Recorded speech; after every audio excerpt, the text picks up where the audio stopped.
Hi friends, ఈరోజు నేను బజ్జీలు చూపిస్తున్నాను. ఒక బౌల్లో చిన్న కప్పుతో ఒక శనగపిండి తీసుకోవాలి. అదే కొద్దిగా మనం బియ్యం పిండి కూడా వేసుకుందాము. అది క్రిస్పీనెస్ కోసం. మనం బజ్జీలు ఎప్పుడు టేస్ట్ ఉంటాయంటే మనము ఇంట్లోనే శనగపప్పుతో పిండి ఆడించుకున్నట్లయితే శనగపిండి బజ్జీలు కానీ వంటలు కానీ ఏవైనా చాలా టేస్టీగా ఉంటాయి. ఇందులోనే కాస్త వామ్ వేసుకున్నాము. వామ్ వేసుకోవడం వల్ల డైజెషన్ అనేది చాలా బాగుంటుంది. శనగపిండి తిన్నప్పుడు అప్పుడప్పుడు కడుపు ఉబ్బరంగా ఉంటుంది కదా, అది లేకుండా ఉండడానికి మనం కొద్దిగా వామ్ వేసుకోవాలి. అందులోనే కొద్దిగా వంట సోడా వేసుకున్నాము.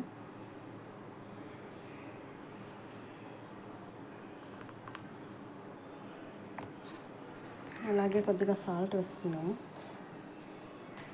ఇందులో వాటర్ వేసుకొని మనము బజ్జీల పిండిలాగా మిక్స్ చేసుకున్నాం. బజ్జీ పిండి అయితే రెడీ అయిపోయింది.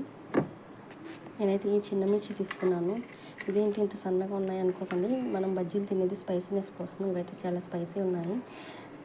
ఇంతకుముందు నేను చాలా పెద్ద మిర్చితో వేసాను కానీ అవి సప్పగా ఉన్నాయి. సో నాకైతే స్పైసీగా తినాలనిపిస్తుంది కాబట్టి నేను ఇవి సెలెక్ట్ చేసుకున్నాను.